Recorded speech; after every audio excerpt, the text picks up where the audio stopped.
জীবনের সুখ দুঃখে ঈশ্বরের বাণী, 12টি শক্তিশালী বাইবেলের পদ যা আপনাকে আশা দেবে। আজকের পবিত্র সুসমাচার, জীবনের সুখ দুঃখ ঈশ্বরের বাণী, 12টি শক্তিশালী বাইবেলের পদ যা আপনাকে আশা দেবে।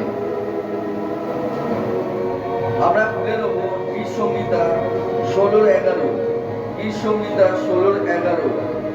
গীত সংহিতা 16:11। তুমি দেখাবে আমায় জীবনের পথ, আছে পূর্ণ আনন্দ তোমারই সান্নিধ্যে, তোমাতেই আছে শাশ্বত সুখ। পবিত্র সুসমাচারে কষ্ট বলছে, তুমি দেখাবে আমায় জীবনের পথ, আছে পূর্ণ আনন্দ তোমারই সান্নিধ্যে, তোমাতেই আছে শাশ্বত জীবন। কি বলছে? তুমি দেখাবে আমার জীবনের পথ। কাকে বলছে? স্বয়ং ঈশ্বরকে, যে আমাদেরকে জীবনের পথ আবার কিভাবে দেখাবে, তার পবিত্র সুসমাচারের মাধ্যমে, যাতে আমরা তার কথা শুনি এবং আমরা তার পথে চলতে পারি, সমস্ত পাপ থেকে মন ফেরাতে পারি। তিনি আমাদেরকে দেখাবেন পথ। তারপর কি বলছে? আছে পূর্ণ আনন্দ তোমার এই সান্নিধ্যে, তোমার কাছেই আছে সম্পূর্ণ আনন্দ। অন্য কোনো জায়গায় কিছু আনন্দ নেই, যদিও বা আনন্দ থাকে ক্ষণিকের জন্য, কিন্তু ঈশ্বরের কাছে অনন্ত জীবন আনন্দ আছে। তার সান্নিধ্য অর্থাৎ তার সামনে আনন্দ আছে, আলাদাই একটা আনন্দ। তারপর বলে তোমার আছে শাশ্বত জীবন, অর্থাৎ ঈশ্বরের মধ্যেই আছে শাশ্বত জীবন, অর্থাৎ ঈশ্বরটাকে স্বয়ং প্রভু যিশু, যে তাকে বিশ্বাস করে সে শাশ্বত জীবনের অধিকারী হবে, অর্থাৎ হচ্ছে প্রভু যিশুই শাশ্বত জীবন। এর কথার অর্থ কি? এর কথার অর্থ হচ্ছে প্রাকৃত আনন্দ ঈশ্বরের সান্নিধ্যেই পাওয়া যায়, অর্থাৎ সত্যিকারের আনন্দ স্বয়ং ঈশ্বরের কাছেই পাওয়া যায়, এছাড়া কোনো জায়গায় পাওয়া যাবে না। উপদেশক 3:12। উপদেশক 3:12। আমি উপলব্ধি করলাম, মানুষের আয়ু যতদিন, ততদিন আনন্দে সজ্জীবন যাপন করাই শ্রেয়। এখানে আমাদের কি বলছে? বলছে আমি উপলব্ধি করলাম, মানুষের আয়ু যতদিন, ততদিন আনন্দের সৎ জীবন যাপন করাই শ্রেষ্ঠ। অর্থাৎ মানুষ যতদিন বাঁচবে, সে সৎভাবে জীবন যাপন করাটাই তার পক্ষে ভালো। কেননা যদি অসৎ পথে চলে বা নোংরামো করে, তাহলে কোনোদিনও সে স্বর্গরাজ্যে যেতে পারবে না বা প্রভুর হতে পারবে না। তার জন্য বলছে যতদিন মানুষের আয়ু থাকবে, সে আনন্দের সাথে কাটায়, সৎভাবে কাটায়, তাহলে পরেই ভালো। মানুষ সৎভাবে কাটালে পরে তার পক্ষে ভালো, অসৎভাবে কোনোদিন জীবনযাপন ঠিক হয় না। মানুষের কাছে অসম্মান পায়, আর ঈশ্বরের কাছে কি পায়? অনন্ত নরক। কেন হচ্ছে? তুমি জানছো, ঈশ্বরকে চিনছো, যেমন তোমার বাবা মা তোমার ভালো চায়, ঈশ্বরও তোমার ভালো চায়। মদ খাওয়া, গালাগালি দেওয়া, খিস্তি করা, মারপিট করা, ঝামেলা করা, অশান্তি করা, গালমন্দ করা, ব্যভিচার করা, পাপ করা, মিথ্যা কথা বলা, এই সমস্ত কিছুই পাপ। এটা সৎ জীবন না, এটা অসৎ জীবন হচ্ছে। সৎ জীবন কি? যেটা আমি করবো সেটা আমার কাছে ভালো, মানে যেটা ভালো সেটাই করবো, খারাপ দিকে আমি যাবো না, আর খারাপ কাউকে হতে দেবো না। এটা হচ্ছে আমার কাছে সৎ জীবন যাপন। সৎ পথে চলাটাই হচ্ছে আমার কাছে সৎ জীবন। তার জন্য বলছে যতদিন তুমি বাঁচবে ততদিন সৎভাবে জীবনযাপন করো, এইটাই তোমার কাছে শ্রেষ্ঠ। আবার কি বলছে এখানে? বলছে উপদেশক 3:13। উপদেশক 3:13। উপদেশক 3:13। সুতরাং আমাদের উচিত পূর্ণ আনন্দে শ্রমফল ভোগ করা, এই ঈশ্বরের অভিপ্রায়। দেখো এখানে মধ্যে স্পষ্টই ভাবে বলে দিয়েছে, সুতরাং আমাদের উচিত পূর্ণ আনন্দের শ্রমফল ভোগ করা, এই ঈশ্বরের অভিপ্রায়। অর্থাৎ হচ্ছে এইটা ঈশ্বরের দান, যে সব মানুষের খাওয়া দাওয়া করবে এবং তার সব কাজেই সন্তুষ্ট হবে, ঈশ্বরের মধ্যে থাকবে, খাওয়া দাওয়া করবে, আনন্দ করবে এবং সমস্ত কাজে সন্তুষ্ট থাকবে, ফাঁকি দিবে চলবে না। আমি বললাম যে আমি কাজ করব, আমি থাকবো, আমি এটুকু করবো, আর আমি ফাঁকি দিলাম, তাহলে ওইটার কোনো দাম হলো না। ওইটা ঈশ্বর দেখে নিল যে তুমি মিথ্যা কথা বলেছো, তুমি কাজ করোনি, অর্থাৎ শ্রম করলে না, মানে তুমি কাজই করলে না, তুমি ফাঁকি মেরে দিয়েছো। তোমার সৎ মানে তোমার সতটা বোঝা গেল, ঈশ্বর বুঝে গেছে যে তুমি কতটা সত্যিবাদী। ঈশ্বর এখানে আমাদের বাক্যদের কষ্টে বলছে, কি বলছে? বলছে এইটাই ঈশ্বরের দান, যে সব মানুষের খাওয়া দাওয়া করবে এবং তার সব কাজেই সন্তুষ্ট থাকবে।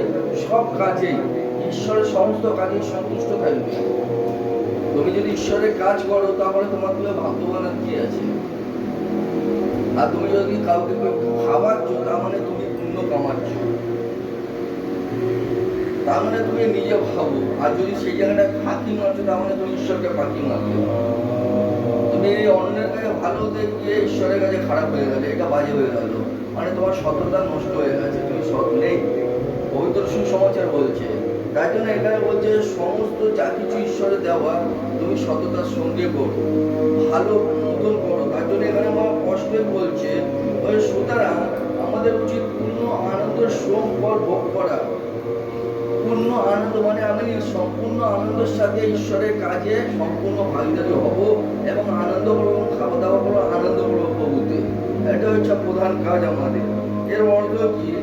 এর অর্থ হচ্ছে ঈশ্বর চান যাতে আমরা সৎভাবে জীবনযাপন করি, আমরা যাতে সৎভাবে জীবনযাপন করি, অসৎভাবে নয়, মিথ্যা কথা নয়। জানো যে মিথ্যা বলে সে শয়তানের দাস বা দাসী। যে মিথ্যা বলে সে তো শয়তানের থেকে এসেছে, কারণ শয়তান প্রথম দিয়ে মিথ্যাবাদী। মিথ্যা কথা যে বলে সে শয়তানের, কারণ প্রভু হচ্ছে সত্য, আর তিনি সত্যি বলবে, আর তার সন্তানও সত্য বলবে। কারণ আলোর সাথে অন্ধকারের কোনো অস্তিত্ব নেই। যেখানে আলো হবে সেখানে অন্ধকার থাকে না। মিথ্যা কথা তুমি মানুষের সাথে বলবে, কিন্তু ঈশ্বরের সাথে কে পারবে? ঈশ্বরের কাছে লোকাতে পারবে? আয়নার কাছে তুমি দাঁড়ালে পরে তোমার মুখ প্রকাশ পাবে না যে তুমি এটা? তো ঈশ্বরও তো তোমার কাছে আয়নার মতো। তুমি ঈশ্বরের কাছে দাঁড়িয়ে আছো আর মিথ্যা কথা বলছো, মানে ঈশ্বরের কাছে প্রকাশ পেয়ে গেছে তুমি মিথ্যাবাদী, তুমি তার উপযুক্ত সন্তান নও। মন ফেরাও, বাঁচো।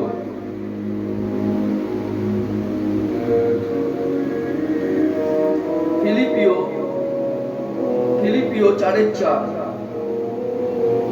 ফিলিপিও 4:4। তোমরা সর্বদা প্রভুর সান্নিধ্য লাভে আনন্দ করো। আবার বলবো, আনন্দ করো।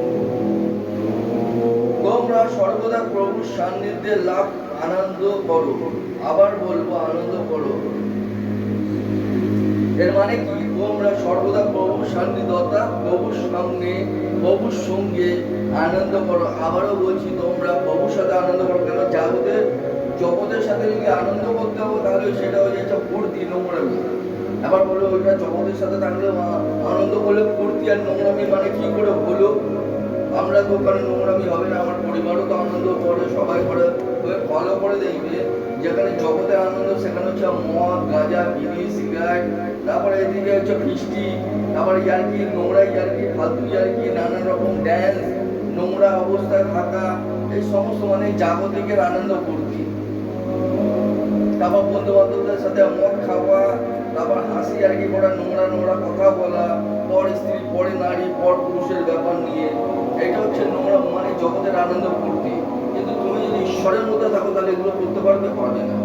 জানো, তুমি ঈশ্বরকে ভয় করছো সেই সময় যখন তুমি ঈশ্বরের সামনে আছো, তুমি প্রার্থনা করছো, তুমি ঈশ্বরকে নিয়ে আনন্দ করছো, তার মধ্যে ডুবে থাকছো, সবাইকে মা বোনের মধ্যে চোখে দেখছো, মানে এটা আলাদা একটা সম্মান, একটা অনুভূতি। সেই কারণে বলছি, তুমি সর্বদা আনন্দ করো প্রভুতেই, এই জাগতিকের নয়। কারণ জাগতিকের আনন্দ তোমরা করতে যাবে, তোমরা নরকে যাবে। কিন্তু ঈশ্বরের সাথে আনন্দ করতে হবে, সে স্বর্গে যাবে। কারণ ঈশ্বর তোমাদের মন পরিবর্তন করতে চান, নোংরা জায়গায় ফেলে দিতে চান না। কারণ একটা বাবা মা চান যখন নিজের বাচ্চা ভালো হোক, সেরকম আমাদের ঈশ্বরও হচ্ছে আমাদের মা বাবা, সেও চায় যাতে আমরা ভদ্র এবং ভালো হই। হালেলুয়া। এর মানে হচ্ছে এইটাই, পরিস্থিতি যেমনই হোক প্রভুতে আনন্দ খুঁজে নিন। তোমার যতই খারাপ পরিস্থিতি হোক না কেন প্রভুর মধ্যেই তুমি আনন্দ পাবে, আর এটা খোঁজা তোমার দায়িত্ব। আচ্ছা, আমরা খেলাম হিতোপদেশ 17-22। হিতোপদেশ 17-22।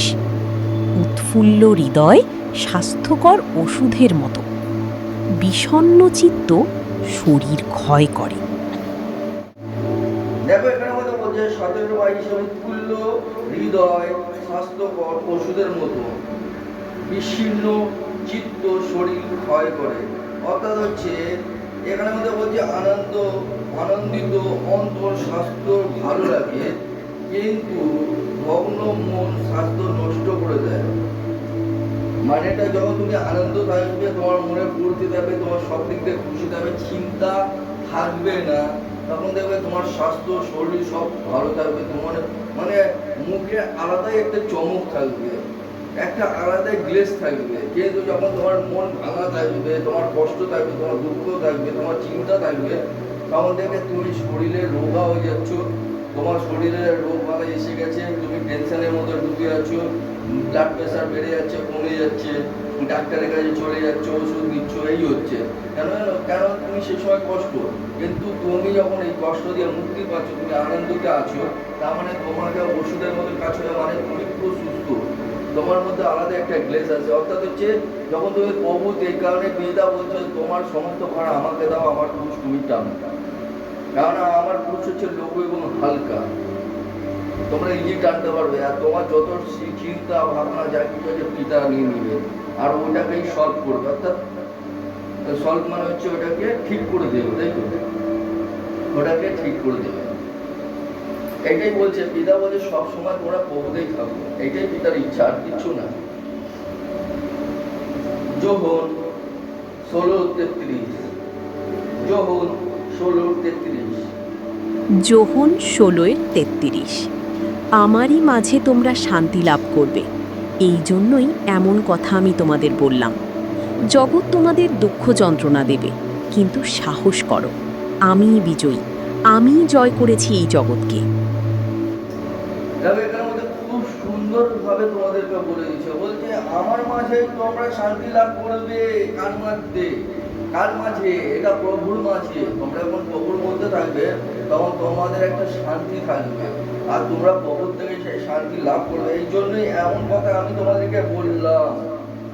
জগৎ তোমাদেরকে দুঃখ যন্ত্রণা যাই দেবে, কিন্তু দেখো প্রভু যেরকম জয় করেছে, তোমরাও জয় হবে, তোমরাও জয় হবে। জগতে কি দিল না দিল আমাদের, কিন্তু তুমি যদি প্রভুর মধ্যে থাকবে, তোমরাও জয় হবে, আর প্রভুর মধ্যে তোমরা শান্তি লাভ করবে। এর অর্থ হচ্ছে দুঃখের মাঝেও যিশু আশা দেন মানুষকে। প্রভু হাত ছেড়ে দেন না, সবসময় তোমাদের হাত ধরে আছে। যখন তোমাদের দুঃখ কষ্ট হবে, তখন দেখবে বেশি করে প্রভুর কাছে করবে। যখন তোমরা বেশি একটু আঘাত পেয়ে যাও, তখন দেখবে প্রভুর কাছে হাত পেতে, চোখ পেতে কান্না করবে, প্রার্থনা করবে। কিন্তু যখন সুস্থ থাকবে, তখন তোমরা হাত পেতে, চোখ পেতে কান্না করবে না, প্রার্থনা করবে না, যাতে এই সময়টায় বিপদটা না আসে। কারণ মনে যত শক্ত পাপ, অহংকার, জেদ, এই সমস্ত থাকলে পরে কোনোদিন প্রভুর দর্শন তোমরা পাবে না। আমি তোমাদেরকে সত্যি সত্যি বলছি, আমাদের মনটাকে আগে পবিত্র করতে হবে, পরিষ্কার করতে হবে, হৃদয়টাকে পরিষ্কার করতে হবে, এক অপরের জন্য ভালোবাসা আনতে হবে। দেখবে প্রভু তোমার মধ্যে চলে আসবে। আমার প্রভু স্বয়ং ভালোবাসে। তুমি যদি ভালোবাসতে না জানো, মনকে পবিত্র না করতে পারো, তাহলে ঈশ্বরের সন্তান নয় তুমি। তোমরা সত্যিই, আমি তোমাদের বলি, তোমরা ঈশ্বরের সন্তান নয়। ঈশ্বরের সন্তান তাই হবে যাদের মন হৃদয় পরিষ্কার হবে, এক অপরকে প্রেম করে ভালোবাসবে, তারাই হচ্ছে ঈশ্বরের সন্তান। ঈশ্বরের সন্তান এদেরকে বলে। অন্যের অন্যায়কে ক্ষমা করে দিয়ে তাকে বুকে আগলে নেয়, সেটাই হচ্ছে ঈশ্বরের সন্তান। মানে ঈশ্বর কত বড় বড় ভয়ঙ্কর ভয়ঙ্কর পাপকে ক্ষমা করেছে আমাদের।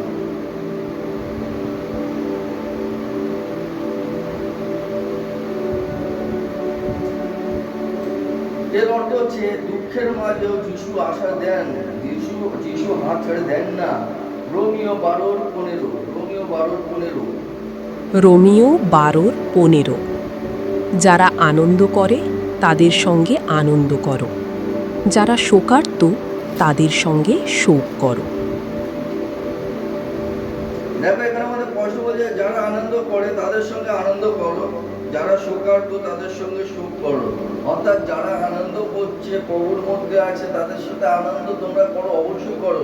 কিন্তু যারা শোক অর্থাৎ যে দুঃখ পাচ্ছে, কষ্ট পাচ্ছে, তাদের সাথে তোমরা দুঃখ কষ্টটা ভাগ করে দাও, তাদেরকে বোঝাও, পিতার কাছে প্রার্থনা করো। এইটাও পিতা বলছে, যখন কেউ দুঃখ বা কষ্টে আছে বা কাঁদছে, তাকেও তার সঙ্গে তুমি দুঃখ কষ্টের ভাগ দাও, অংশীদার হও এবং তার জন্য প্রার্থনা করো, যাতে এই সমস্ত দুঃখ কষ্ট তার দিয়ে দূরে চলে যায়।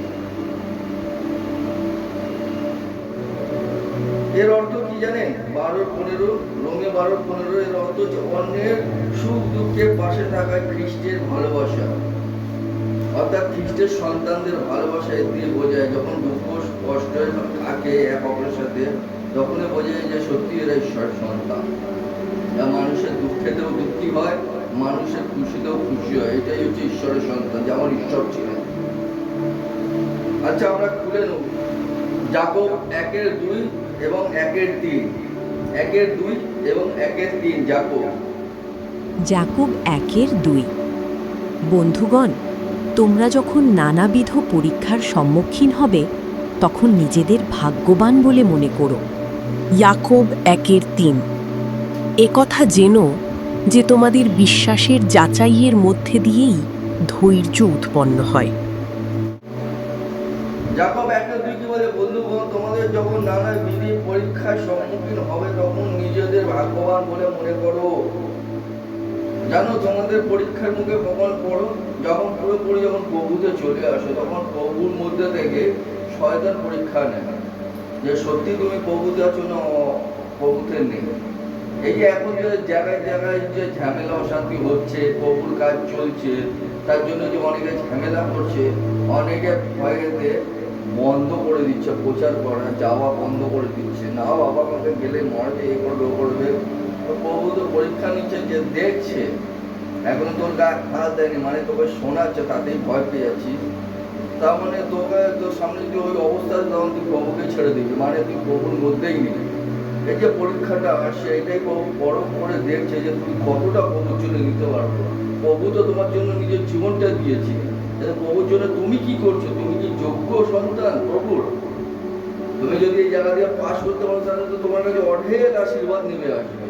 আর তুমি যদি এখান থেকে ভয়টা পালিয়ে যাও, তাহলে তোমার কাছে জীবনে পাপ, প্রভুর আশীর্বাদ নেমে আসবে না। তার মানে কষ্ট হয়ে যাবে যে তুমি ঈশ্বরের নও,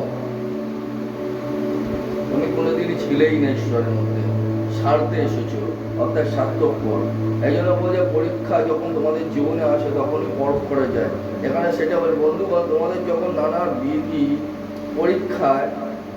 পরীক্ষার সম্মুখীন হবে, তখন নিজেদের ভাগ্যবান বলে মনে করো। যখন তোমাদের এই টর্চারটা আসবে, যদি শোনো, তাহলে ভাগ্যবান যে হ্যাঁ সত্যি আমরা সঠিক পথে আছি, তার জন্যই যে এত বড় আক্রমণগুলো আসছে। যদি আমরা ভুল পথে থাকতাম, তাহলে এইসব আসতো না, তখন সবাই আনন্দ ফুর্তি করতো।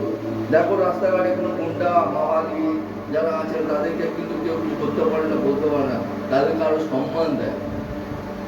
যারা ঈশ্বরের সন্তান নিরীহ, তাদের উপরে অ্যাটাক করতে আসে। কেন না? তারা জাত পরিবর্তন করে দিচ্ছে, ধর্ম পরিবর্তন করে দিচ্ছে।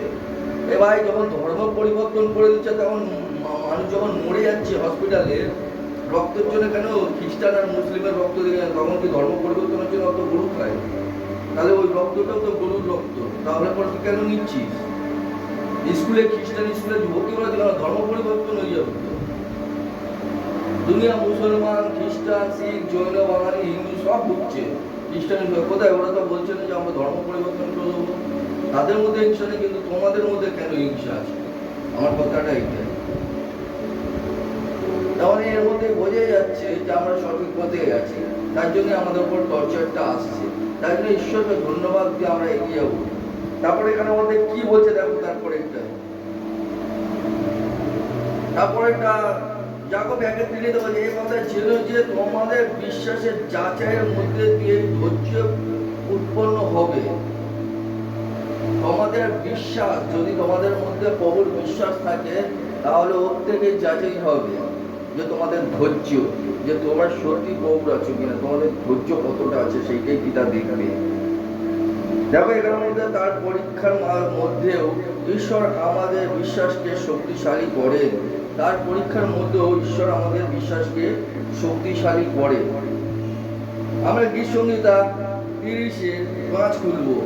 গীত সংহিতা 30-5। গীতসংহিতা 30-5। তার ক্রোধ ক্ষণস্থায়ী, কিন্তু অনুগ্রহ তার জীবনব্যাপী। নিশীথের অশ্রুধারা থাকে ক্ষণকাল, মুছে যায় প্রভাতের আনন্দ সঙ্গীতে। দেখো, আমরা যতদূর জানি ঈশ্বরের ক্রোধ ক্ষণিকের জন্য থাকে, কিন্তু তার প্রেম অনন্ত জীবন পর্যন্ত থাকে। আমেন। তো এখানে মধ্যে সেইটাই বলছে এখানের মধ্যে, কারণ তার ক্রোধ বেশিক্ষণ থাকে না, তার দয়া জীবন পাওয়া যায়। কেবল রাতটুকু কাটে কান্নায়, কিন্তু ভোরবেলায় আসে আনন্দ। তার রাগ বেশিক্ষণ থাকে না, তার দয়াতে জীবন পাওয়া যায়। এবং আমরা যদি রাতটুকু কাঁদি, কিন্তু সকালবেলা আবার জীবন পেয়ে আবার আনন্দে ভরে ওঠে। আমাদের বেশিক্ষণ থাকে না কষ্ট। দেখো, আমাদের জীবনের মধ্যে যদি ঈশ্বরের রাগ আসে বা ক্রোধ আসে, তখন কিন্তু আমাদের খুবই কষ্ট হয়।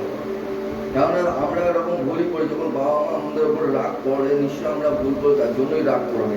কিন্তু ঈশ্বর বেশিক্ষণ রেখে থাকে না, কিন্তু তার মধ্যে দিয়েই আমরা শান্তি, ভালোবাসা সবকিছুই পাই। আমরা হতে পারে রাত্রিবেলা বা সকালবেলা যেটুকুনি সময় আমরা কষ্ট পাবো সেইটুকুনি, হয়তো রাত্রিবেলা কাঁদবো, সকালবেলা কিন্তু আবার সেই ভালোবাসার জীবন নতুন একটা কিছু পেয়ে যাবো পিতার কাছ থেকে।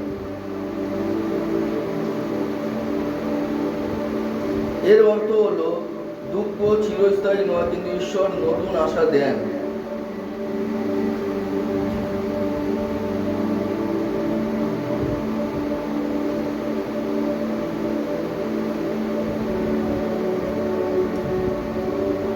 নহমীয় 8:10। নহমীয় 8:10। নেহেমিয়া 8:10। নেহেমিয়া বললেন, তোমরা যাও, উত্তম খাদ্য ও সুমিষ্ট পানীয় উপভোগ করো, আর যারা কিছুই জোগাড় করতে পারেনি তাদের জন্য কিছু খাবার পাঠিয়ে দাও। এই দিনটি আমাদের প্রভু পরমেশ্বরের কাছে পবিত্র। তোমরা দুঃখ করো না, কারণ ঈশ্বরের দেওয়া আনন্দই তোমাদের শক্তি। দেখো, ঈশ্বরের দাস বা কোনো জন্মদিন বা ঈশ্বরের কাজের সময়ে অনেক মানুষ আছে যে মুখের সামনে কিন্তু বলে আমি এইটা করবো, ওইটা করবো, আমি এই কাজ করবো, এই কাজ করবো, এইটা করবো, ওইটা করবো, অনেক অনেক অনেক কথা বলবে। তোমার সাথে থাকবো, এইটা করে দেবো, আমি একাই করে দেবো, ওইটা করে দেবো, ওইটা করে দেবো। কিন্তু না, সময় আসলে পরে সবাই পেছনে পা করে, সেই সময় আর খুঁজে পাওয়া যাবে না তাকে। তাকে আর ফোন করলেও পাওয়া যাবে না। মুখেই বলে যে আমি এইটা করবো করবো, কারণ প্রভুর বাক্যতে বলছে তুমি যদি মুখ দিয়ে যেটা বলছো সেটা করো, যেটা পারবে না সেটা বলো। মুখের উপরে বলে দাও পারবো না বা করবো না বা না, তাহলে পরে তোমার কোনো অন্যায় নেই। কিন্তু তুমি মুখের উপরে বলেছো হাম করেগা, আর পিছপা हो गया, मतलब तुम पाप कर दिया, ये प्रभु ने देख लिया कि तुम कितना बड़ा अच्छा आदमी हो। তো এখানের মধ্যে সেটা বলছে নহমীতে। দেখো বলছে, নহমী বললেন তোমরা যাও, উত্তম খাদ্য সুমিষ্টি পানীয় উপভোগ করো। মানে তোমরা যাও, ভালো জিনিস খাও, উত্তম খাদ্য খাও এবং সুমিষ্টি উত্তম উত্তম জিনিস তোমরা পান করো, উপভোগ করো। আর যারা কিছু জোগাড় করতে পারেনি তাদের জন্য কিছু খাবার পাঠিয়ে দাও। বলছে যারা জোগাড় করতেও পারেনি, যারা কিছু করতেও পারেনি, তাদের জন্য খাবার পাঠিয়ে দাও। কারণ তারা ওরকম, তোমরা ও যেরকম আছে তুমি তার মতন হও না। আমাদের পিতার শিক্ষাটা কি জানেন? ধরো আমি যদি ভুল করছি, ওর মতন তুমি ভুল করো না। ও যাতে নিজে পস্তাবা করে যে আমি কি ভুল করেছি, মানে আমি মুখে বললাম আমি করবো কিন্তু আমি করিনি। কিন্তু ঈশ্বর বলছে কি যে ও যে ভুল করেছে সেটা তুমি করছো, করো না, তুমি ওকে দিয়ে দাও, বরঞ্চ আরো বেশি করে দাও যাতে ও না বলতে পারে। তার মধ্যে নিজের একটা লজ্জা লাগবে, মানে একটা গরম টাওয়ার মধ্যে তাকে বসিয়ে দেওয়ার মতো, তার মাথায় গরম টাওয়াটা বসিয়ে দেওয়া। ঈশ্বর স্বয়ং বলছে ও যদিও বা কিছু করেনি তাও ওদেরকে দাও, তাদের জন্য কিছু খাবার পাঠিয়ে দাও। এই দিনটি আমাদের প্রভু পরমেশ্বরের কাছে পবিত্র। এই দিনটি আমাদের প্রভু পরমেশ্বরের কাছে পবিত্র। তোমরা দুঃখ করো না, কারণ ঈশ্বরের দেওয়া আনন্দই তোমাদের শক্তি। তোমরা তাদের কথা ভেবে বা কোনো জিনিস ভেবে কোনো দুঃখ করো না, কারণ এই দিনটা আমাদের শক্তি যোগান স্বয়ং ঈশ্বর। এর কথার অর্থ কি? ঈশ্বরের আনন্দ আমাদের সাহস ও শক্তির উৎস। রোমিও 8:28। রোমিও 8:28। আমরা জানি যারা ঈশ্বরকে ভালোবাসে, যারা তার অভিপ্রায় অনুসারে আহুত, সমস্ত পরিস্থিতিতেই ঈশ্বর তাদের কল্যাণ সাধন করেন।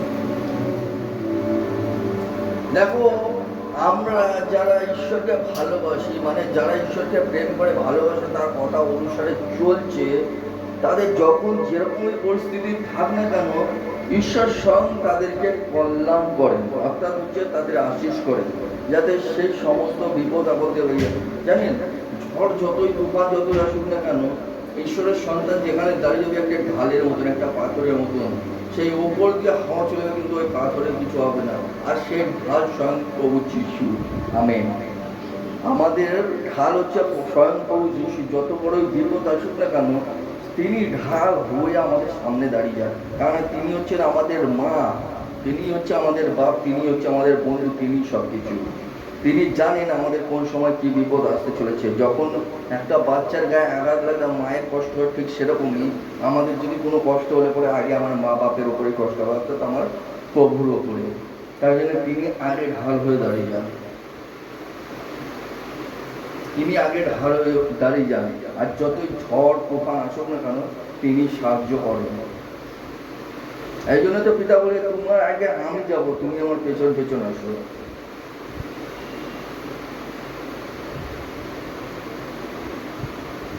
বাক্য এই পর্যন্ত বাক্য সম্পূর্ণ হলো।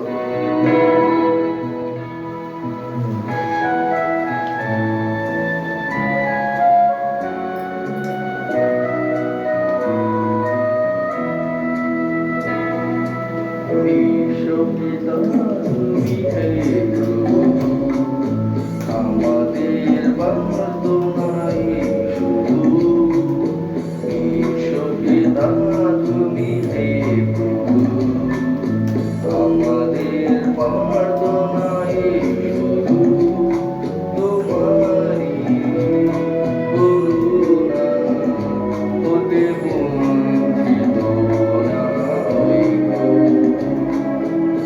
বিশ্বপিতা তুমি হে প্রভু, আমাদের প্রার্থনাই শুধু তোমারই করুণা, হতে বঞ্চিত না হইব।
কোকিলার